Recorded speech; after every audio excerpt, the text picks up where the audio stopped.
నమస్తే శ్రీమాత్రే నమః శ్రీ గురుభ్యో నమః.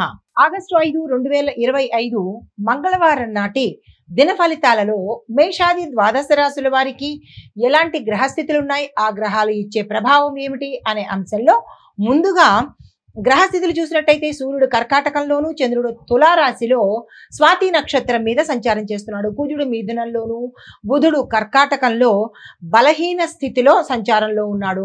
గురుడు వృషభ రాశిలో వక్రస్థితిలోను, శుక్రుడు సింహరాశిలోను, శని భగవానుడు కుంభరాశిలో వక్రస్థితిలో సంచారం చేస్తుండగా రాహు మేషంలోను, కేతువు తులాలోను సంచారం చేస్తున్నారు. ఉపగ్రహాలు అంత పవర్ఫుల్ గా ఈ రోజైతే కనిపించట్లేదు. తదుపరి రాశి మకర రాశి. ఈ రాశి వారి యొక్క ఫలితాలు మీకు బాధ్యతలు పెరుగుతాయి. ఇంట్లో కావచ్చు లేదా మీ యొక్క పనిచేసే రంగంలో ఏ రంగంలోనైనా సరే రెస్పాన్సిబిలిటీస్ పెరగడంతో పాటు కుటుంబంలో మీ ఇంట్లో పెద్దల యొక్క ఆరోగ్యం మీద శ్రద్ధ పెట్టండి. అనేక విషయాల్లో స్నేహితులు మీకు సహాయ సహకారాలు అందిస్తారు. ప్రయాణ యోగం కనబడుతోంది, అది కూడా సక్సెస్ అయ్యే అవకాశం ఉంది. తర్వాత మీకు చెప్పదగిన పరిహారము, ఈ రోజు మీరు ఏ పని మీదైనా బయటికి వెళ్ళినప్పుడు నీలిరంగు వస్త్రాన్ని కానీ లేదా నలుపు రంగు వస్త్రాన్ని కానీ ధరించి వెళ్ళినట్టయితే కార్య అనుకూలతతో సాధించే అవకాశం కనబడుతోంది.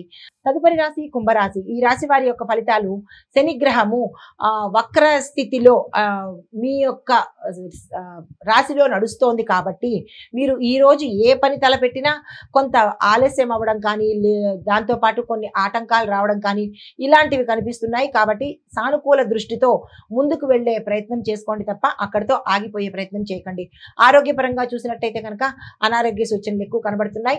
మీరు వివాదాల్లోకి వెళ్ళవలసిన స్థితి ఏర్పడుతుంది. అలాంటిది ఏదైనా ఉంటే కనుక తప్పుకొని సామరస్యంగా సమయస్ఫూర్తితో పక్కకు వచ్చే ప్రయత్నం చేసుకోండి. మీకు చెప్పదగిన పరిహారము, శనివారం రోజు స్వామివారికి నల్ల తెల్లలు కనుక దానంగా ఇవ్వడం కానీ, నల్ల తెల్లలతో అభిషేకం చేయడం కానీ చేసినట్టయితే సానుకూలమైన ఫలితాలు పొందుతారు. నమస్తే.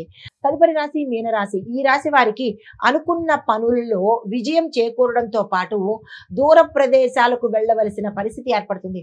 అది సరదా ట్రిప్ కావచ్చు లేదా మీ ఉద్యోగంలో మార్పులు కావచ్చు. ఏ రంగంలో ఉన్న వాళ్ళకైనా సరే దూరాలకి వెళ్ళే అవకాశం ఇక్కడ సూచనగా కనబడుతోంది. మిత్రులతో కలిసి సంతోషంగా ఉంటారు. కుటుంబంలో చిన్న చిన్న సమస్యలు వచ్చినప్పటికీ అవి తొలగిపోతాయి. ఆరోగ్యపరంగా చూసుకున్నట్టయితే కనుక అనారోగ్య సూచనలు చాలా ఎక్కువ కనబడుతున్నాయి. ఈ విషయంలో జాగ్రత్తలు తీసుకోండి.